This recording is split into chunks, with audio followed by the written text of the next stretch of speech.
one is of the sighting of February 25, 1987, when we saw the little baby wrapped around the adult animal's neck. This is a sketch showing basically what it looked like. And, I'll zoom in a little bit. You can see it was wrapped around the neck like that, grabbing hold of it. And then after this, we did get the picture of the baby in front of our car.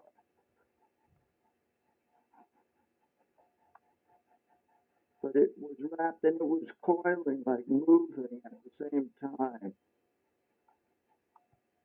This was a sighting on 12/23/86 when Phil was there by himself. And at one point he was looking around the bay and then he looked to his left by buoy B and he saw this long neck and head sticking out of the water by buoy B.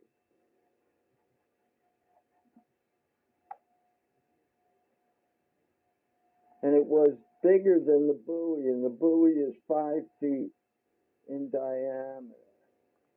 And it was up there for a few seconds, and then it dove forward into the water. This is the same sighting, and this is how the animal looked when it dove forward into the bay.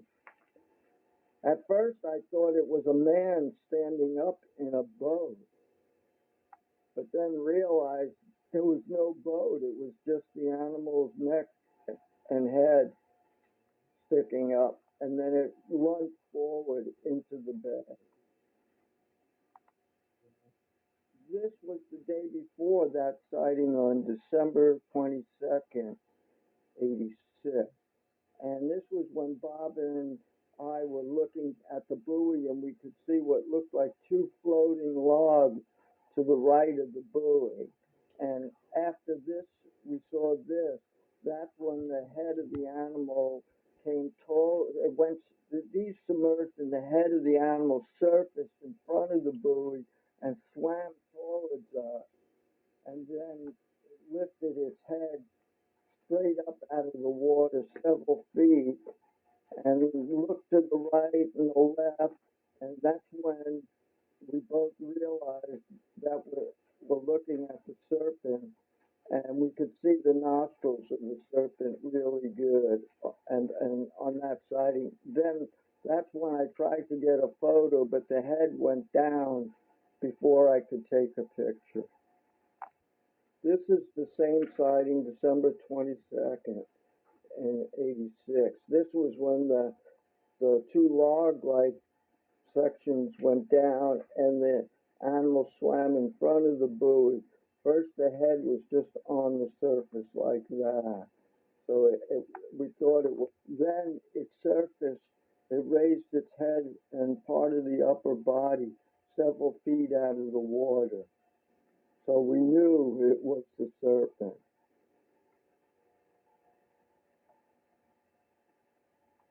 This was the February 25th, 1987 sighting, which we saw the baby coiled around the adult's neck.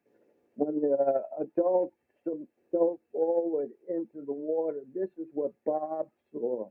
He saw the animal.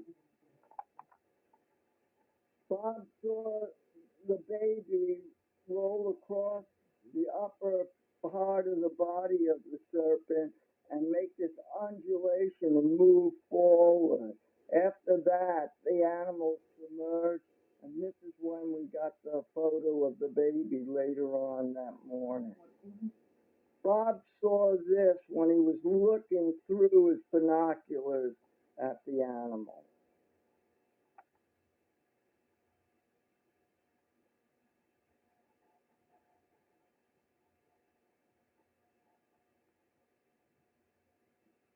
Our second sighting of a zebra serpent on February 28th, 1985. This is when Bob saw it out in the bay, and at first he saw this, the head and an arch. And then he saw this. He saw the arch slowly moving backwards and the head looking to the right. And then it further moved backwards while the animal was still looking to the right. And then the arch disappeared, and all that he saw was the head turned to the left and look in the opposite direction. So that gives you an idea of what he saw that day. After Bob saw it, he told Bill about it being out there, and Bill looked out into the bay, and he saw the animal do the same thing. He saw the animal doing the same thing a second time. This is what Bob saw through his binoculars on December 22nd, 1986.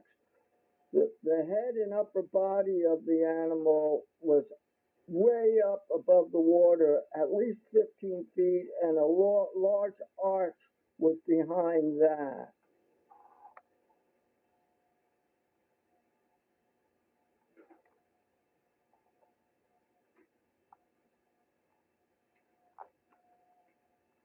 This is a drawing of what we saw during our first sighting on February 5th, 1985, as the animal was swimming away from the rocks at the end of the sighting.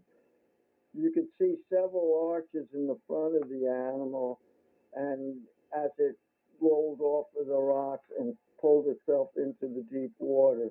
And the midsection had two fins on both sides acting like a stabilizer.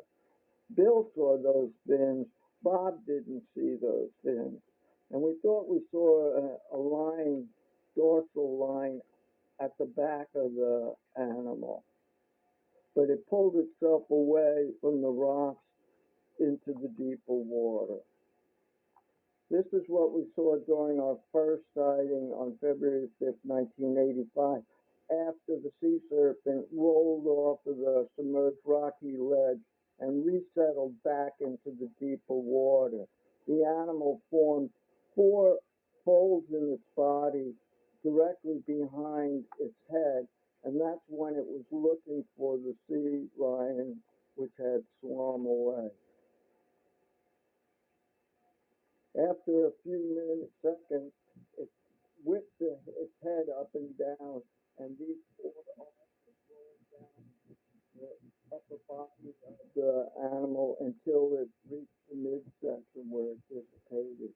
Then it repeated that again and formed four more arches and whipped its head back, and they rolled down the body. And it kept doing that until it pulled itself completely off the rock and into the water.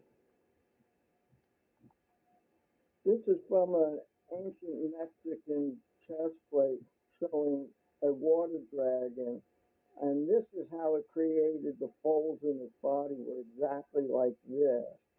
They were tightly packed, so it looked like that. Of course, the animal we saw didn't have two heads, but this gives you an idea of the radical folding of the upper portion of the animal's body. Have been seen for centuries by all sorts of people. This is from the January 24th, 1987 sighting.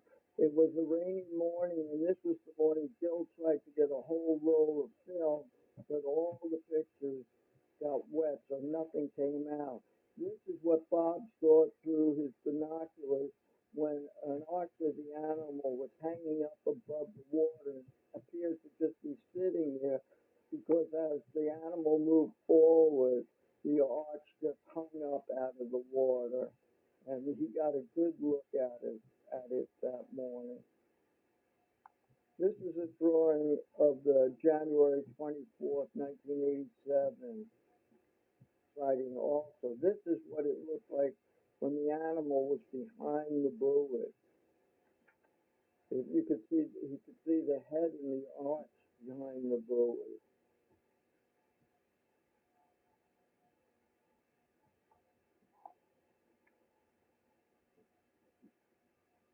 This This is a sketch Bob did of the fin that had unfolded on the side of the arch that he was looking at the February 5th, 1985 sighting, the first sighting. And you can see many, many, many ribs sticking out from a single point at the base of the fin, and the serrated edge that was created when they went at the other edge of the fin. This fin unfolded like a fan, and Bill saw